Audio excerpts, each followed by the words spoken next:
Assalamualaikum warahmatullahi wabarakatuh. Selamat pagi. Apa kabar anak-anak? Semoga kalian dalam keadaan sehat dan tetap semangat belajar. Pada video pembelajaran kali ini, kita akan mempelajari karya fiksi, khususnya cerpen atau cerita pendek. Materi ini penting karena sering kita temui dalam pembelajaran bahasa Indonesia dan juga dalam kehidupan sehari-hari melalui bacaan maupun cerita. Mari kita mulai pembelajaran hari ini dengan penuh semangat. Sebelum masuk ke materi, ada baiknya kita mengetahui terlebih dahulu tujuan pembelajaran yang akan kita capai. Nah, melalui pembelajaran hari ini, kalian diharapkan mampu mengidentifikasi unsur intrinsik cerpen, 2. Menjelaskan struktur cerpen, 3. Menganalisis contoh cerpen berdasarkan unsur intrinsik dan strukturnya, 4. Menyusun alur cerita dari cerpen yang dibaca, 5. Bermain wordwall untuk mencocokkan unsur cerita dengan tepat. Setelah memahami tujuan pembelajaran, berikut langkah kegiatan yang perlu kalian lakukan. Pertama, simak materi pembelajaran pada video ini sampai selesai. Kedua, buka link yang tersedia di deskripsi. Di dalam link tersebut terdapat 2 cerpen, yaitu cerpen contoh dan cerpen untuk mengisi wordwall. Ketiga, bacalah cerpen, kemudian kerjakan soal wordwall sesuai petunjuk. Pengertian karya fiksi. Anak-anak, karya fiksi adalah karya sastra yang bersifat rekaan atau imajinatif. Artinya, cerita dalam karya fiksi tidak sepenuhnya terjadi di dunia nyata, tetapi diciptakan oleh pengarang melalui imajinasinya. Sedangkan menurut Welek dan Waren, karya fiksi merupakan cerita atau latar yang bersumber dari imajinasi pengarang.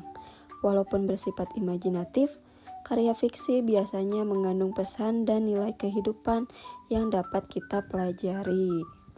Nah, contoh karya fiksi antara lain ada cerpen, novel, dongeng, fabel, dan legenda. Nah, sekarang kita masuk ke pengertian cerpen atau cerita pendek adalah salah satu bentuk karya sastra prosa fiksi yang menceritakan suatu peristiwa secara singkat dan padat. Cerpen biasanya hanya berfokus pada satu konflik utama, memiliki jumlah tokoh yang terbatas, dan alur cerita yang sederhana. Cerpen juga dapat dibaca dalam satu kali duduk, karena ceritanya tidak terlalu panjang, berbeda dengan novel yang membutuhkan waktu lebih lama untuk dibaca. Anak-anak, sebuah cerpen memiliki struktur yang membuat cerita menjadi runtut dan mudah dipahami.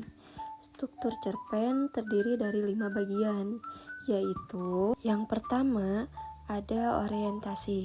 Pada bagian ini, pengarang memperkenalkan tokoh, latar, dan situasi awal cerita. Sebagai contoh orientasi, pada cerpen Parky dan Alergi Telur, diceritakan tentang Parky, seorang anak yang setiap hari dipaksa ibu makan telur demi tumbuh sehat dan tinggi. Parky sebenarnya bosan, tapi memilih diam dan patuh. Yang kedua, ada komplikasi, yaitu munculnya konflik atau masalah yang dihadapi oleh tokoh. Contohnya, Parky bosan dan tertekan karena harus makan telur setiap hari. Yang kedua, ia bahkan menyembunyikan telur di bawah kasur, tetapi ia selalu ketahuan.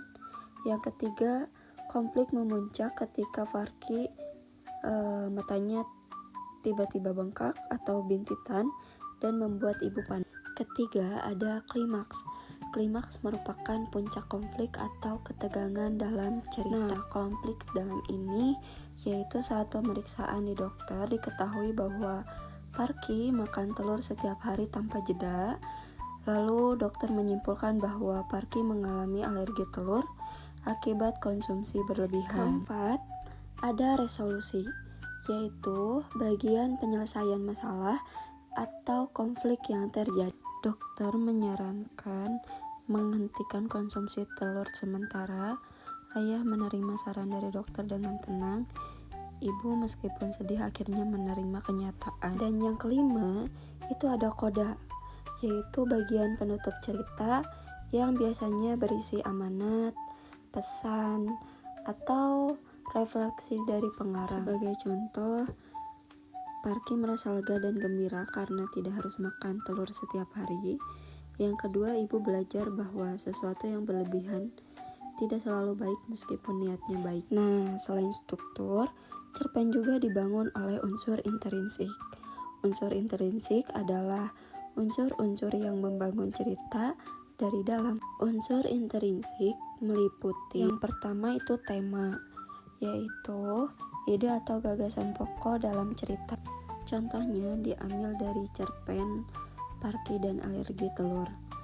Tema cerpen ini adalah pola asuh orang tua dan dampak kebiasaan berlebihan terhadap anak. Kedua, tokoh, yaitu pelaku dalam cerita. Tokoh utama dalam cerita ini adalah Parky dengan sifat penurut dan sabar.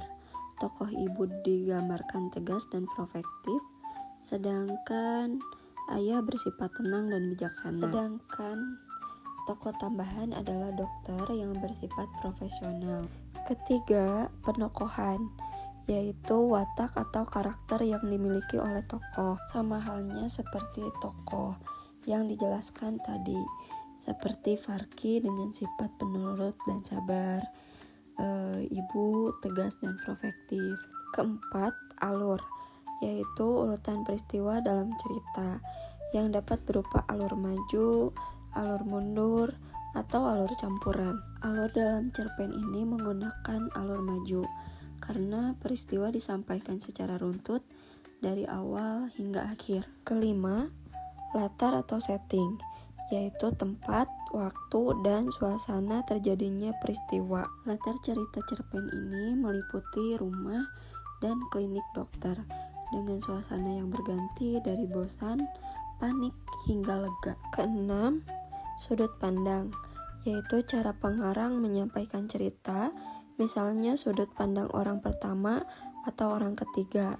Dalam cerpen ini yang digunakan adalah sudut pandang orang ketiga, yaitu serba tahu. Ketujuh, amanat, yaitu pesan moral yang ingin disampaikan kepada pembaca. Amanat yang dapat kita ambil adalah bahwa segala sesuatu yang berlebihan dapat menimbulkan dampak buruk meskipun dilakukan dengan niat baik. Dan yang terakhir, kedelapan, yaitu gaya bahasa, yaitu cara pengarang menggunakan pilihan kata, majas, dialog agar cerita menjadi lebih menarik. Nah, gaya bahasa yang digunakan sederhana, komunikatif, dan banyak menggunakan dialog sehingga mudah dipahami pembaca. Sebagai contoh, terdapat cerpen dengan tokoh utama bernama Randu, atau kalian juga dapat membaca dengan seksama cerpen ini. Selamat membaca. Demikian pembelajaran kita hari ini tentang karya fiksi dan cerpen. Setelah kalian membaca cerpen tentang Randu dengan seksama, silahkan lanjutkan kegiatan pembelajaran kalian dengan mengisi soal pada tautan Wordwall yang telah disediakan. Kerjakan dengan sungguh-sungguh ya, sebagai bentuk pemahaman kalian terhadap materi cerpen yang telah dipelajari. Semoga kegiatan ini membantu kalian memahami unsur dan struktur cerpen dengan baik. Terima kasih atas perhatiannya dan partisipasi kalian. Wassalamualaikum warahmatullahi wabarakatuh.